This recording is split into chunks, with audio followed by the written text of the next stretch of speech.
रणवीर सिंह स्वागत करता हूँ फिर से आप सभी का आपके अपने परिवार रेम्बा क्लासेज में। तो दोस्तों हम लोग बात करने वाले हैं, और जैसा कि इससे पहले 2-3 वीडियोस आप देख चुके हैं, पंचायती राज व्यवस्था काफ़ी डिटेल्स में इसको हम लोग कवर कर रहे हैं कि कौन सी समिति ने पंचायती राज व्यवस्था को, हालांकि कई सारी समितियाँ थी जिसमें से बलवंत राय मेहता समिति को जो है अप्लाई किया गया था, तो किसके समय हुआ, कैसे चीज़ें चल रही थी और क्या क्या इनके पूरे डिटेल्स में कार्य देख रहे थे। और एक स्पेसिफिक ये वीडियो भी हुआ था कि हम इसको कैसे याद करें, ट्रिक से या रिलेट करके, जैसा भी आप कह पाए। उसको बंद कर दीजिए पंखा वंखा।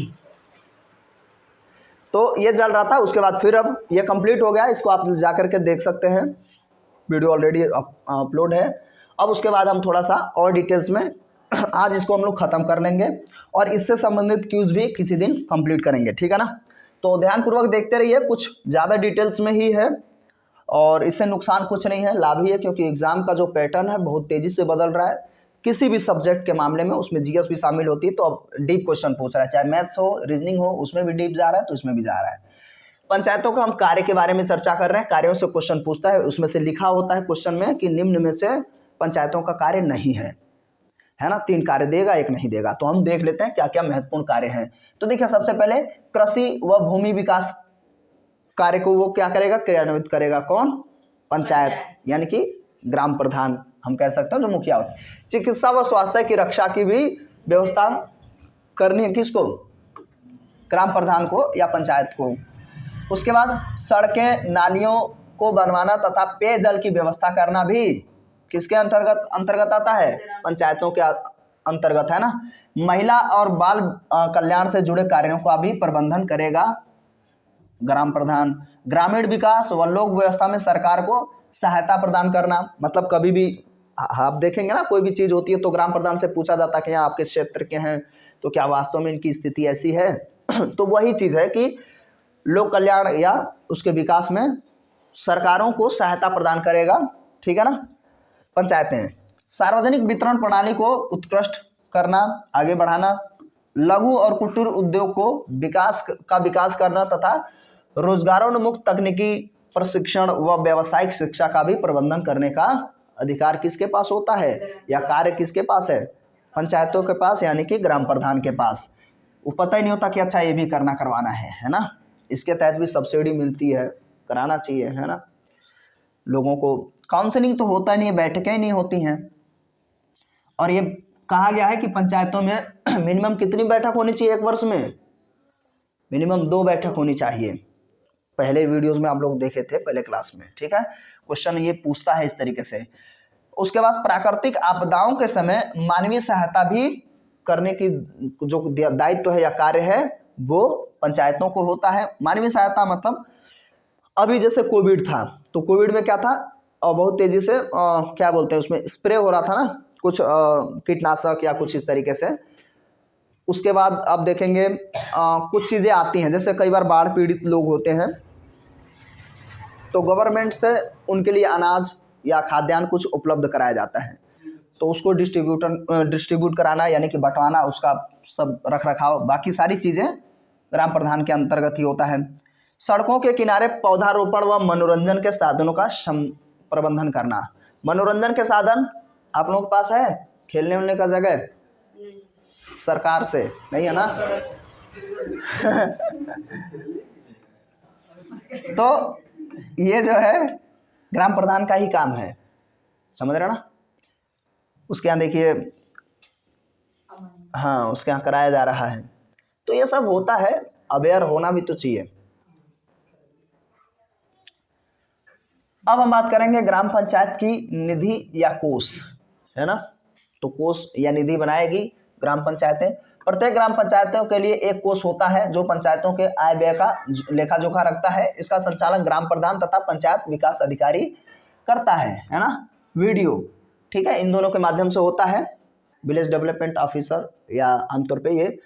तो अब देखिए इसमें क्या रहा कि क्या क्या समितियां, उनके कार्य क्या हैं, समितियों, ग्राम पंचायत की जो समितियां होती हैं उनके कार्य। तो देखिए नियोजन और विकास समिति जो होती है वो क्या नाम ही नियोजन और विकास है, तो योजना का निर्माण करना, गरीबी उन्मूलन कार्यक्रम का संचालन करना, कृषि और पशुपालन संबंधी सभी कार्य कौन करेगी, नियोजन और विकास समिति। उसके बाद शिक्षा समिति प्राथमिक और माध्यमिक शिक्षा संबंधी कार्य को संपादन करेगी। स्वास्थ्य और कल्याण समिति भी परिवार कल्याण, चिकित्सा, स्वास्थ्य, समाज कल्याण, अनुसूचित जाति जिसे हम कहते हैं SC और अनुसूचित जनजाति ST, अन्य पिछड़े वर्ग OBC है ना, का संरक्षण करने का कार्य भी स्वास्थ्य और कल्याण समिति करती है। निर्माण कार्य के मामले में निर्माण कार्यों का समिति जो रहेगी भाई, निर्माण कार्य की क्या गुणवत्ता रही है उसकी जांच परख होगी, जो आमतौर पे लोग करते नहीं है। प्रशासनिक समितियों में प्रशासनिक संबंधी कार्य किए जाएंगे। जल संबंधी में तो पेयजल से संबंधित जो भी चीज़ें हैं उन पे काम किया जाएगा, है ना। अभी तो बहुत तेज़ी से हर घर जल योजना चलाई जा रही है ना, वो लगाया जा रहा है टूटी, है ना। बिहार में चलाया जा रहा है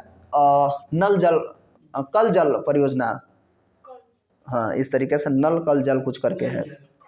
हाँ, न्याय पंचायत की वैल्यू पहले बहुत होती थी, आज भी है प्रासंगिक, है ना। देखिए हर जगह तो नहीं है, देखिए जो ग्राम प्रधान अवेयर होता है वो इन चीज़ों को बहुत अच्छे से कंप्लीट कराता है, ठीक है। तो न्याय पंचायतों का भी प्रावधान है, ठीक है ना। देखिए ग्रामवासियों को सत्ता और शीघ्र न्याय प्रदान करने के उद्देश्य से 73वें संविधान संशोधन द्वारा एक न्याय पंचायत की भी व्यवस्था करी गई थी। सोचिए 73वां संविधान संशोधन कराया गया और उस समय क्या कराया गया था, न्याय पंचायत की व्यवस्था कराई गई थी, जो 3-4 पंचायतों के लिए एक न्याय पंचायत रखा गया था, है ना। ब्लॉक स्तर पे आप कह सकते हैं, हालांकि उतना तो थोड़ा ज़्यादा हो जाता है। 3-4 पंचायतों का एक न्याय पंचायत का गठन किया गया है 73वें संविधान संशोधन द्वारा, नहीं, जिसके कुल सदस्य मनोनीत किए जाएंगे और कुछ का निर्वाचन भी होगा, है ना, और पंचायतों द्वारा ही किया जाएगा उनका निर्वाचन। इसकी आधिकारिकता छोटे दीवानी फौजदारी मामलों तक सीमित होगी। दीवानी मामले जिसमें वित्तीय संबंधित कुछ झगड़े होते हैं। एक चीज समझो, फौजदारी का मतलब होता है जिसमें लठ चल जाए, फौजदारी है। उसके अलावा सब दीवानी मामले में आएंगे, है ना। तो फौजदारी में, हाँ फौजदारी में आमतौर पे फौजदारी मामले ज़्यादातर, हालांकि पहले अलग अलग समय में हम ये देखते हैं, चाहे मौर्यों के समय रहा, जो भी शासनकाल चलते थे उनका अलग अलग न्याय पंचायतें होती थी, पंचायतें नहीं न्यायालय होते थे। तो कोई जो है फौजदारी देखता था तो कोई दीवानी मामले देखता था। हालांकि कुछ आंशिक रूप से ये दोनों चीज़ों को देख पाएगा पंचायतें, है ना, जिसे हम कहते हैं न्याय पंचायतें। तो छोटे लेवल पे दीवानी मामले और फौजदारी मतलब जिसमें लड़ाई हो जाए वो वाली अवस्था। बाकी सब दीवानी मामले होते हैं कि ये खेत पे कब्जा किए हुए हैं, हालांकि उसकी वजह से ही होता है झगड़ा। तो लठ इसलिए चल जाता है कि मेढ़ काट लिए वो, है ना, इससे ही हो जाता है। उसमें केस युद्ध भी शामिल हो जाएगा, महिलाएं कर लेती हैं ज़्यादातर, है ना, केस युद्ध। और इसमें अर्थदंड कितना दिया जाएगा, 50 रुपये से लेकर के 1000 तक का जुर्माना लगाया जाएगा। यहाँ से क्वेश्चन एकदम से आसान तरीके से पैटर्न फिक्स रखा होता है कि अर्थदंड कितना लगा सकती है पंचायतें या न्याय पंचायतें, कितना अर्थदंड लगा सकती हैं और कैसे वो मामले देख पाएंगे। तो सिर्फ रहेगा केवल दीवानी, केवल फौजदारी या दोनों, इस तरीके से विकल्प रहता है ना। तो दोनों मामले छोटे स्तर पे, छोटे स्केल पे देख पाएंगे। 50 रुपये से लेके 1000 तक का जुर्माना भी लगा पाती हैं। अब देखिए ये क्या है ना, इसको एक बार आप देख लेंगे तो चीज़ें याद रहेंगी। बहुत ज़्यादा इसमें फैक्ट तो है नहीं, है ना, इसको बस देखना है। क्षेत्र पंचायत समिति, अब लेवल आगे बढ़ रहा है। पंचायती राज व्यवस्था में ग्राम और जिला स्तर के मध्य पंचायत समितियों का गठन किया गया है, जो ग्राम व जिला पंचायतों के बीच का समन्वय बना रहेगा। ब्लॉक स्तर पे होता है, जो मैंने पहले बताया था, 3 भागों में डिवाइड किया गया ना इसको। ग्राम पंचायतों के सरपंच इन समितियों के सदस्य होते हैं तथा इसके अध्यक्ष का चुनाव सदस्यों द्वारा अप्रत्यक्ष रूप से किया जाता है, ठीक है। सरपंच मतलब मुखिया या जो ग्राम प्रधान होते हैं। इन समितियों का कार्यकाल भी 5 वर्ष होता है, लेकिन समय से पूर्व भंग होने की स्थिति में चुनाव 6 माह के अंदर कराना होता है। 6 माह से कम ड्यूरेशन बचा ही हो तो नई चुनाव कराई जाती है, और 6 महीने से ज़्यादा हो तो फिर चुनाव हो जाता है। क्षेत्र पंचायत समिति के कार्य क्या क्या हैं, ब्लॉक स्तर की बात हो रही है ये आमतौर पे, समझ रहे ना। ग्रामीण विकास के कार्यक्रमों का क्रियान्वयन तथा मूल्यांकन करेगा। कृषि कार्य हेतु बीज केंद्रों का संचालन करेगा, है ना, जहाँ पे बीज मिलते हों। प्राथमिक स्वास्थ्य केंद्रों का भी संचालन करेगा। वितरण और गोदामों का निरीक्षण करना। कृषि कार्य के लिए ऋण का व्यवस्था करना। कुटीर और लघु ग्राम उद्योग का विकास करना। शौचालयों का निर्माण करना। गोबर गैस तथा धुआं रहित चूल्हों का, ये क्वेश्चन बनने के चांसेस थोड़े ज़्यादा हैं, है ना। गोबर गैस और धुआं रहित चूल्हों का वितरण करना, हालांकि बहुत तेजी से हुआ था, सबसे पहले बलिया से शुरू किया गया था ना, उज्ज्वला योजना, गैस सिलेंडर, ठीक है। कीटनाशक दवाओं का भी वितरण करने का काम क्षेत्र पंचायत समिति के कार्यों में समाहित है, ठीक है। अब देखिए, आपको ये जानना इसलिए भी आवश्यक है कि आपको भी पता चले कि अच्छा आपके लिए क्या क्या चीज़ें होती हैं और आपके सरपंच या जो क्षेत्र पंचायत के लोग हैं उनकी क्या आपके प्रति दायित्व है। क्षेत्र पंचायत समिति के आय के सोर्सेज क्या है। राज्य सरकार से सबसे बड़ा यही है, राज्य सरकार से जो प्राप्त पैसे हैं, अनुदान है, वही सबसे महत्वपूर्ण है। मंडियों से प्राप्त फीस, ये तो मिलता ही है। क्षेत्र पंचायतों द्वारा दिया गया अनुदान, उसका क्षेत्र पंचायत तो खुद ही है। जिला पंचायतों द्वारा दिया गया अनुदान, क्योंकि वो जिला पंचायत थोड़ा बड़ा है ना। क्षेत्र पंचायत द्वारा लगाए गए जो भी टैक्स हैं वो सरकार द्वारा योजनाओं के क्रियान्वयन के लिए दी गई धनराशि, ये तो होती ही है। स्थानीय कर, दान व चंदे भी मिलते हैं। घाटों और मेलों को, घाट मतलब जो घाट लगते हैं ना, जैसे जिसमें छठ वठ मनाया जाता है, उस टाइप का। मेलों से प्राप्त आय, क्वेश्चन कई बार पूछता है कि सवादाहन जो शव होता है, मेले होते हैं, घाट इत्यादि, ये किसका विषय है। तो आंसर डायरेक्ट हमें करना होता है कि ये राज्य सूची का विषय है, ठीक है। क्वेश्चन इससे भी आ जाता है। जिला पंचायत या परिषद, अब हम लोग इसमें सबसे उच्चतम बॉडी की ओर जा पहुंचे हैं, है ना, जिसमें जिला पंचायत होता है। तो जिला पंचायत या जिला परिषद पंचायती राज व्यवस्था में एक महत्वपूर्ण भूमिका निभाती है, जो अपने अधीन कार्य करने वाले पंचायती संस्थाओं तथा राज्य सरकार के मध्य एक कड़ी का काम करती है। इनका सीधा लिंक होता है विधानमंडल से, समझ रहे ना, विधानसभाओं से।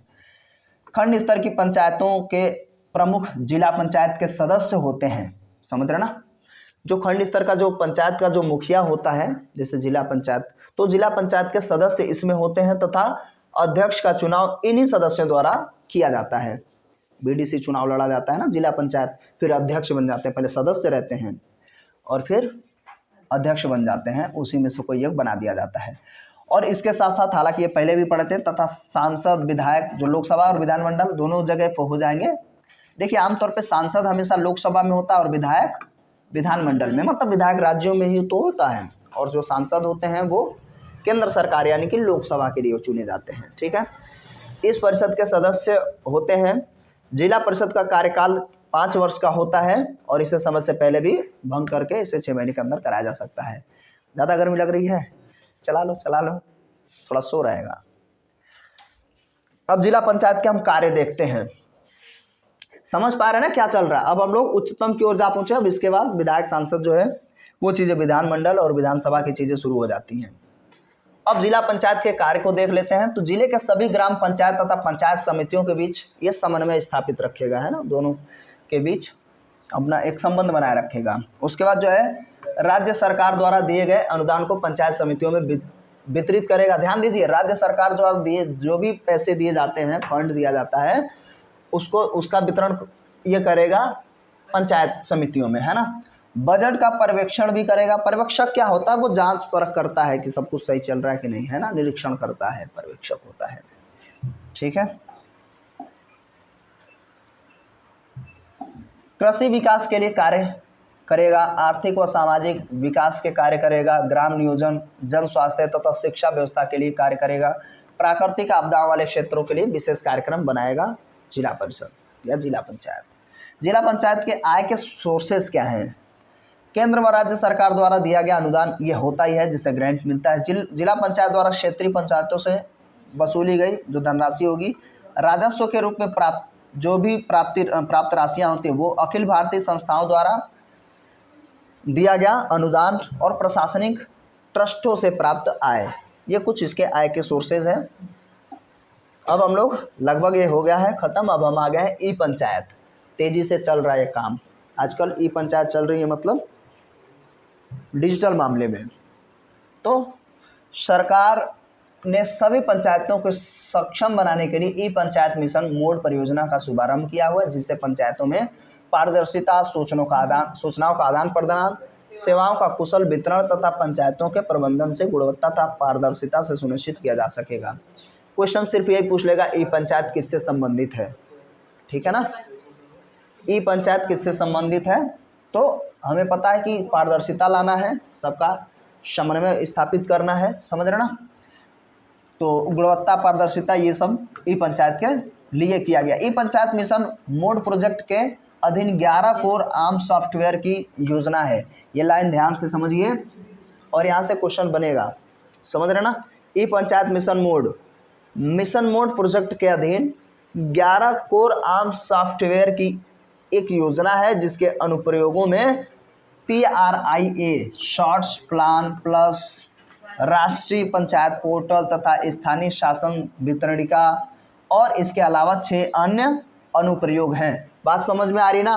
यहाँ से ये जो लाइन है ई पंचायत मोड का थोड़ा सा ज़्यादा इम्पोर्टेंट बन जाता है। मिशन मोड प्रोजेक्ट के तहत आता है 11 कोर में से, जिसमें आप देखेंगे कुछ दिया गया है, जैसे प्राइस शॉर्ट्स है, प्लान प्लस है, राष्ट्रीय पंचायत पोर्टल है, स्थानीय सुशासन वितरणिका है, अन्य अदर 6 और भी रहेंगे। वही तो इस पे चर्चा कर रहे थे हम लोग। ई पंचायत मतलब क्या है, इलेक्ट्रॉनिक तौर पे या डिजिटल माध्यम से पंचायतों का देख रेख करना है ना। इसमें देखिए, तो इन पांचों के इनके अलावा 6 अन्य हैं। तो 6 अन्य में जैसे area profiler, service plus, asset directory, access soft, सामाजिक लेखा परीक्षा और प्रशिक्षण प्रबंधन, ये आमतौर पे ई पंचायतों का एक पूरा समूह है, ठीक है ना। इस योजना के अंतर्गत अप्रैल 2012 में राष्ट्रीय पंचायत दिवस प्रारंभ किया गया। यह योजना सभी राज्यों व संघ शासित प्रदेशों, जिसमें 45 जिले, 128 पंचायतों को कार्यान्वित हो रहा है अभी तक, है ना। उद्देश्य क्या है ई पंचायत का, इसको हम समझते हैं, ध्यान से देखिए। पंचायतों को कार्यप्रणाली में पारदर्शिता लाना, ये तो है ही है, पहले ही लिखा था। पंचायतों का निर्णय प्रक्रिया में सुधार करना, अच्छी सेवा प्रदान कर रहे में पंचायतों को सक्षम बनाना, ठीक है। IT का प्रयोग करने के लिए सक्षम बनाना, है ना। IT मतलब टेक्नोलॉजी का। इन योजनाओं का नेतृत्व केंद्र तथा क्रियान्वयन राज्यों द्वारा किया जा रहा है, जो कि mission mode project MMP mission mode project कार्यान्वयन के लिए त्रिस्तरीय कार्यक्रम चल रहा है। पहला तो सेंट्रल स्तर पे, स्टेट लेवल पर और हाँ जिला स्तर पर, है ना। 3 लेवल पर ई पंचायत चीज़ें चलाई जा रही हैं।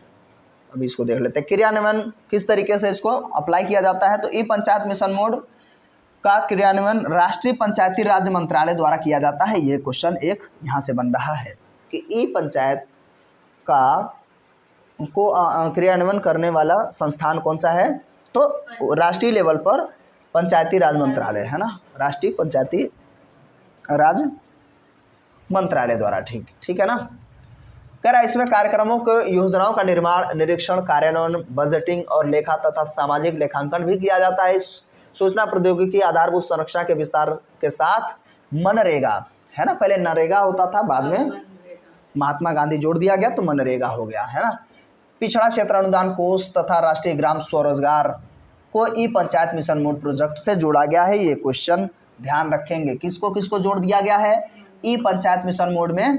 देखिए, मनरेगा को जोड़ दिया गया, उसके बाद पिछड़ा क्षेत्र अनुदान कोष, है ना, और कहाँ चला गया, हाँ, उसके बाद राष्ट्रीय ग्राम स्वरोजगार योजना, इन तीनों को जोड़ा गया है। विकल्प में आएगा कि किसको जोड़ा नहीं गया है, इन तीनों को जोड़ा गया है। शॉर्ट में भी याद रखिए, अब क्वेश्चन इस तरीके से मनरेगा, फिर BRGF, उसके बाद RGSY, है ना। तो इन तीनों को जोड़ा गया है किसमें, ई पंचायत मिशन मोड में। मिशन मोड परियोजना के कार्य क्या क्या हैं भाई साहब। व्यापार के लिए अनापत्ति प्रमाण पत्र जारी कर देना, जन्म, मृत्यु तथा आय प्रमाण पत्र बनाना, आवास संबंधी जो कार्य हैं वो सब किस में हो रहा है, ई पंचायत के तहत। तभी तो आप देखते हैं पैसे क्या है, अकाउंट में आते हैं।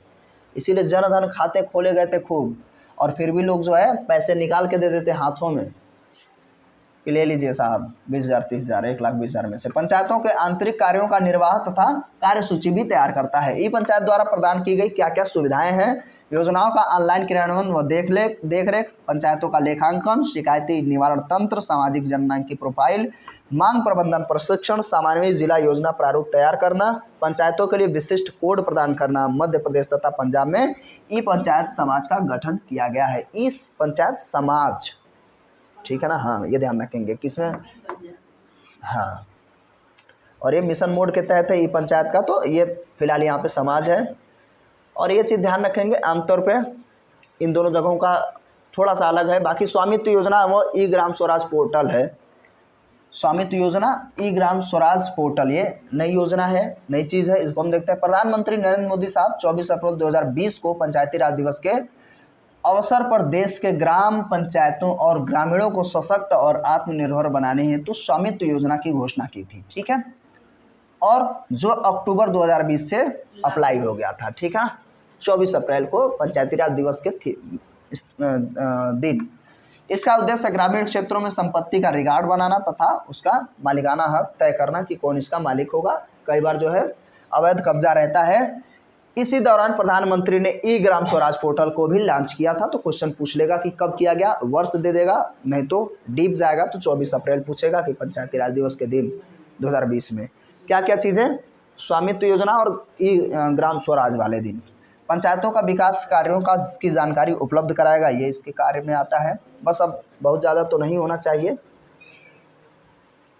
73वां संविधान संशोधन पंचायती राज व्यवस्था से संबंधित है और संविधान की अनुसूची कई बार चर्चा कर चुका हूँ। 11 में 29 विषय दिए गए हैं और नगर पालिकाओं के लिए 12वीं अनुसूची में कितना विषय है, 18 विषय है, ठीक है ना। दोनों को देखिए, कभी भी तुलनात्मक रूप से पढ़ने से चीज़ें याद हो जाती हैं। अगर आप ग्राम पंचायत पढ़ रहे हैं तो तुरंत आप नगर पालिका भी पढ़ लीजिए। स्थानीय शासन संविधान की 7वीं अनुसूची के अंतर्गत राज्य सूची का विषय है। ये क्वेश्चन खूब पूछा जाता है क्योंकि 7वीं अनुसूची में 3 सूचियां हैं, केंद्र संघ सूची, राज्य सूची और समवर्ती सूची। कई बार चर्चा कर चुका हूँ। तो राज्य सूची के पास 62 विषय हैं, उसमें से एक ये भी है जिसे हम कहते हैं स्थानीय स्वशासन, ठीक है। ग्राम सभा की बैठक वर्ष में कम से कम कितनी होनी चाहिए, बुलेट पॉइंट के तहत हम लोग याद कर रहे हैं, वही लास्ट चल रहा है। पंचायतों को प्रत्यक्ष निर्वाचन द्वारा भरे जाने वाले पद कुल संख्या का 1/3 भाग क्या होगा, कुछ राज्यों में 1/2 है ना, जिसमें से सबसे पहला अप्लाई करने वाला 2009 में बिहार था, ठीक, गुड। पंचायत का सदस्य बनने के लिए जो निर्वाचन के समय क्या आयु होनी चाहिए, 21 साल के अगर आप हो गए हैं तो आप प्रधान बन सकते हैं, है ना, मुखिया बन सकते हैं। राज्य वित्त आयोग की नियुक्ति राज्यपाल के द्वारा की जाती है। ये सब पढ़ के ऊपर आए थे तो हम लोग अभी क्या कर रहे हैं, रिकॉल कर रहे हैं, ठीक है। और अभी बचा है थोड़ा बहुत। और उत्तर प्रदेश में अब स्पेशली यूपी का है ना, यूपी से एग्जाम अगर देंगे तो यूपी में, और यूपी से जो यूपी SSC के जो भी एग्जाम है सब में उत्तर प्रदेश में पंचायती राज के बारे में थोड़ा संदर्भ में बात करें तो स्पेसिफिक अब इस पे देख रहे हैं। हालांकि पंचायती राज खत्म हो चुका है, स्पेशली यूपी के संदर्भ में बात होगी। संसद द्वारा पारित 73वें संविधान संशोधन अधिनियम 1993 के मौलिक प्रारूप के अनुरूप क्या था, उत्तर प्रदेश सरकार ने उत्तर प्रदेश पंचायती राज विधि अधिनियम 1994 को पारित किया था, 1 साल के उपरांत, ठीक है। ये ध्यान रखेंगे। उत्तर प्रदेश में त्रिस्तरीय पंचायती राज व्यवस्था की स्थापना की गई है। त्रिस्तरीय को लागू करने वाला व्यक्ति कौन था, हालांकि इससे पहले पिछले 1-2 सबसे पहला वाला क्लास था। तो त्रिस्तरीय जो है पंचायती राज व्यवस्था में 3 स्तर की जो पंचायतें हैं वो किस समिति के द्वारा लाया गया था, बताइए गौतम जी। बलवंत राय मेहता समिति 1957, ठीक है ना। उसी साल उन्होंने रिपोर्ट सौंप दिया और हालांकि अप्लाई कर दिया जाता है। बाद में बहुत सारे थुंगन रहे, सब लोगों ने कुछ ना कुछ बताया और आमतौर पे ये पूछ लिया जाता है 2 स्तर की बात किसने की थी, अशोक मेहता समिति, ठीक है ना। तो 3 स्तर का ही रखा गया। देखिए, ग्राम स्तर पर ग्राम पंचायत, मध्यवर्ती जो विकास खंड होता है, उसके बाद क्षेत्र पंचायत जो जिला स्तर पर होता है। इस अधिनियम के अनुसार पंचायती राज व्यवस्था के मूलभूत इकाई जो होता है क्या होता है, ग्राम होता है। कभी पंचायतों की सबसे छोटी इकाई ग्राम ही होगी। उत्तर प्रदेश में 1000 की जनसंख्या पर पंचायत क्षेत्र का गठन किया गया है। ध्यान रखेंगे यहाँ पे सभी लोग, ध्यान दीजिए। यहाँ पे उत्तर प्रदेश में 1000 की जनसंख्या पर पंचायत क्षेत्र का गठन किया गया है, पंचायत क्षेत्र, ठीक है। 1000 से कम जनसंख्या होने की स्थिति में कई गांवों को सम्मिलित करके पंचायती क्षेत्र का गठन कर लिया गया कि फिर से उससे कम 1000 तो हो ही जाए।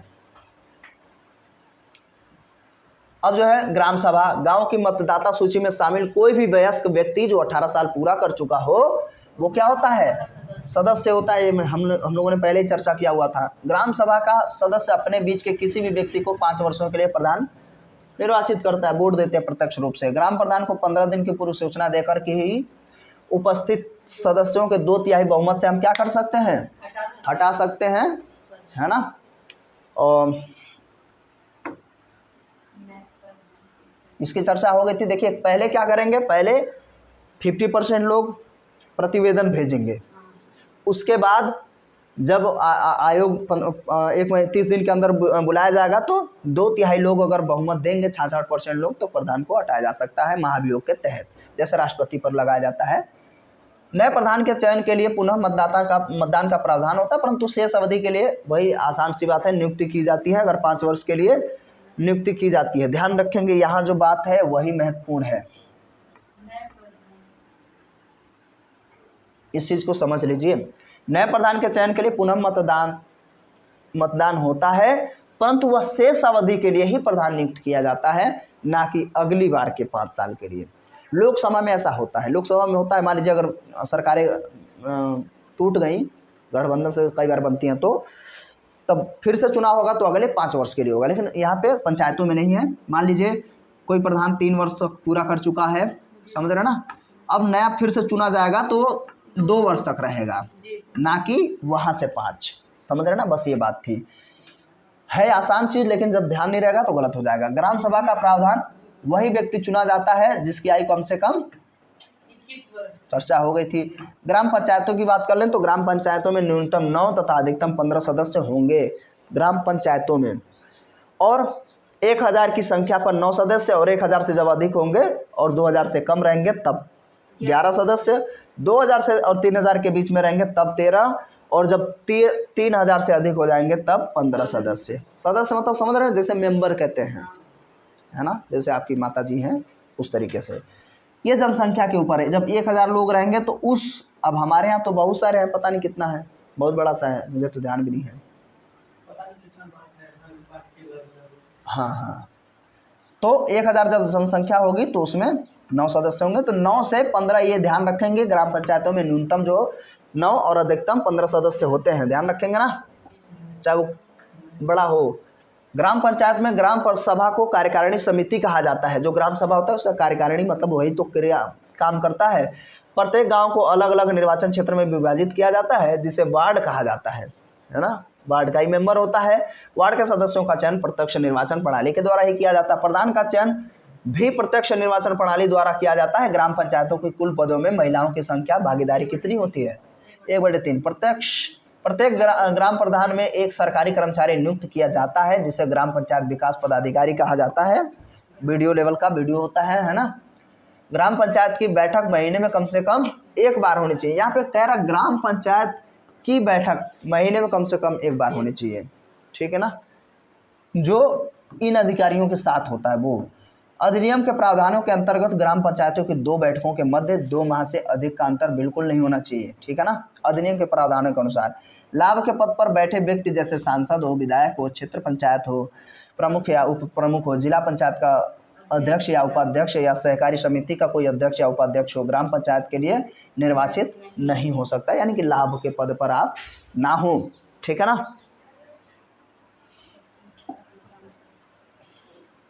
अभी थोड़ा और है क्या, कार्यकाल ठीक है 5 वर्षों तक होता है, हो गया, ये चर्चा कर लिए थे। 6 महीने के अंदर हो जाना चाहिए। बैठकें जो है महीने में 1 बार होना चाहिए, और ये इसकी सूचना सभी लोगों को, सदस्यों को 5 दिन पहले देनी चाहिए। यहाँ से क्वेश्चन बन जाता है, 5 दिन पहले बताना होता है। प्रधान की अनुपस्थिति में ग्राम पंचायत का उप प्रधान, पता नहीं कौन है अपने यहाँ, उप प्रधान का जो है वो उप प्रधान जो है बैठक को संबोधित करेगा। 1/3 सदस्य किसी भी समय हस्ताक्षर कर बैठक आहूत करने के लिए कहें तो पत्र प्राप्त करने के दिन 15 दिन के अंदर प्रधान की बैठक बुलानी पड़ेगी। जो कंडीशंस हैं वहाँ से क्वेश्चन बनता है। बाकी यदि किसी कारणवश प्रधान बैठक में नहीं भाग लेता है तो फिर वही बात है, इसका जो ग्राम विकास अधिकारी होता है वो बैठक बुला सकता है। 1/3 सदस्यों को शामिल होना उसमें अनिवार्य है, जिसमें प्रधान एवं उप प्रधान भी शामिल हो, अर्थात कोरम या गणपूर्ति होना अनिवार्य है। प्रधान एवं उप प्रधान की अनुपस्थिति में ग्राम पंचायत की अध्यक्षता वही सदस्य करेगा जिसके पक्ष पर जो प्रधान होता है उसको क्या करके रखा होगा कि ये अध्यक्ष या अध्यक्षता करेंगे, वो बताया हुआ हो। यदि प्रधान ऐसा कोई प्रावधान नहीं करता है तो ऐसी स्थिति में पंचायत की बैठक में उपस्थित सदस्य किसी भी अध्यक्ष को जिम्मेदारी सौंप सकते हैं। ग्राम पंचायत की बैठक में पिछली बैठक की कार्यवाही पढ़कर सुनाई जाती है। पुष्टिकरण के पश्चात प्रधान कार्यवाही पर पत्र पर हस्ताक्षर करता है। ये देखिए, ये सारे काम होते हैं जो आमतौर पर नहीं होता है। ग्राम पंचायतों के चुनाव,